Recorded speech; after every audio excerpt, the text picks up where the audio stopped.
আমার বোনেরা, 5টা প্যান্ডেলে আপনারা এলইডিতে আমার আলোচনা শুনছেন, আমি জানি। আপনাদের এই গর্ভ যে কত দামি আপনি জানেন না। আপনার পেট থেকেই আসবে আগামী দিনের সালাহুদ্দিন আল আইয়ুবী। আপনার পেট থেকেই আসবে অনাগত দিনের ইমাম মাহদী আল মুনতাযর। আপনার পেট থেকেই আসবে অনাগত দিনের ফয়সাল, ওয়াসিম, মুগ্ধ, আবু সাইদের মতো বীর যোদ্ধা। নারী সে তো সম্মানিত, নারী যে কত সম্মানিত নারীর এটা বুঝেই নাই।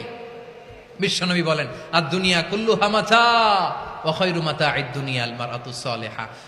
আমার প্রিয় বোনেরা, আমার প্রিয় বোনেরা, বিশ্বনবীর কথার ওজন খেয়াল করেন। আর দুনিয়া কুল্লুহা মাতা ওয়া খায়রু মাতা'আদ দুনিয়া আল মারআতুস সালিহা।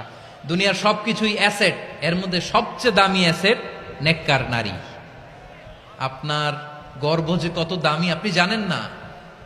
নিজের সময়টাকে কাজে লাগান, কোরআন পড়েন, সুন্নাহ পড়েন। আপনার অনেক দায়িত্ব ঘরে। You are the MD of your family. একটা family it's a very big institution.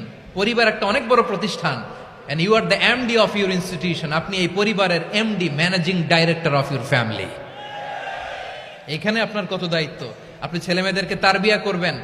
আপনি আপনার স্বামীর জন্য ঘরটার জান্নাতের নীর বানাবেন। আপনার জন্য জান্নাতের ডুপ্লেক্স বাড়ি ওইখানে তৈরি করে রাখবে কে? আপনি যে কত দামি আপনি জানেন না। নারীদেরকে আল্লাহ বানিয়েছেন উচ্চতর করে, নিম্নতর নয়। নারীদেরকে ছোট্ট জিনিস দিলে এটারে বড় করে দেয়।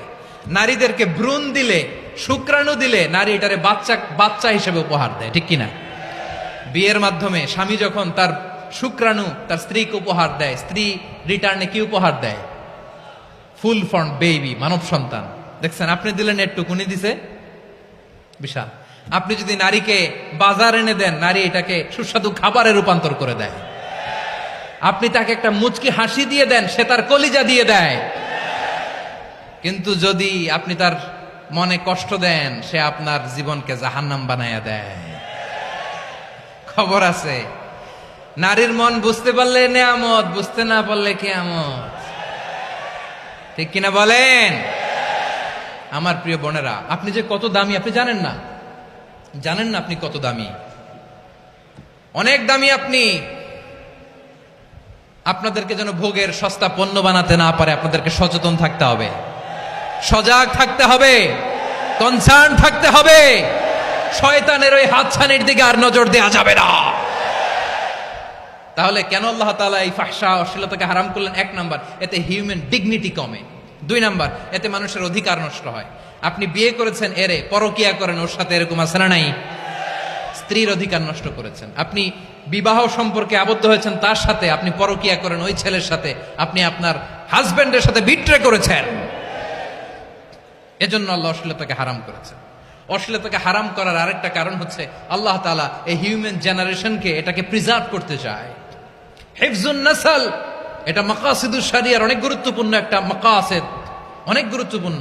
আপনার নাসল, আপনার জেনারেশনকে সংরক্ষণ করা। এই যে আসতেছে ফেব্রুয়ারি, কত ফেব্রুয়ারি জানো? এটা কি বিশ্ব ভালোবাসা দিবস? হ্যাঁ, কি দিবস? এই বিশ্ব ভালোবাসা দিবসের সাথে মুসলমানদের কোনো সম্পর্ক নাই। আমার প্রিয় ভাইরা, এই যে আপনি অবৈধ সম্পর্কে জড়ালেন, কেন আল্লাহ অশ্লীলতাকে হারাম করেছে দেখেন। বলতেছিলাম যে এটা আপনার নাসল, আপনার জেনারেশন, আপনার লিনিয়েজ, আপনার বংশকে প্রিজার্ভ করা। কে কার বাবা, কে কার মা, বাবা মা জানা, প্রজন্মকে প্রিজার্ভ করা, এটা ইসলাম ওয়াজিব করে দিয়েছে। এই যে অবৈধ সম্পর্কের কারণে, বিশ্ব বেহায়া দিবসের কারণে, এগুলোর আউটকাম, আউটপুট হিসেবে মাঝে মাঝে এই ঢাকা মেডিকেলের ডাস্টবিনে নবজাতকের বাচ্চার কান্নার আওয়াজ শুনতে পাওয়া যায়। চট্টগ্রাম মেডিকেলের ডাস্টবিনে নবজাতকের কান্না শুনতে পাওয়া যায়।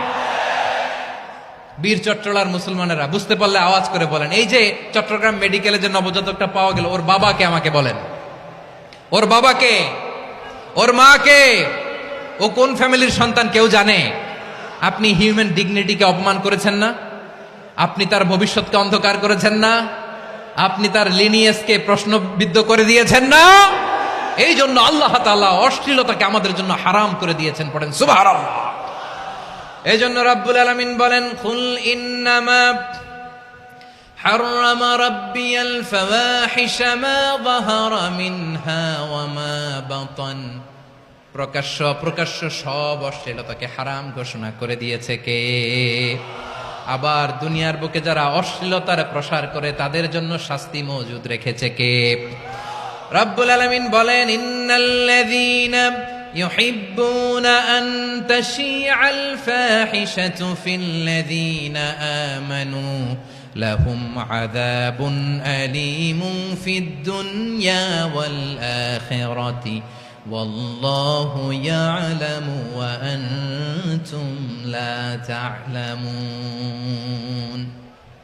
নিশ্চয়ই যারা বিশ্বাসীদের মাঝে অশ্লীলতার প্রচার প্রসার করতে চায় তাদের জন্য আমি মর্মন্তুদ শাস্তি প্রস্তুত করে রেখেছি, দুনিয়াতেও রেখেছি, আখিরাতেও রেখেছি। ঘোষণাটা কার?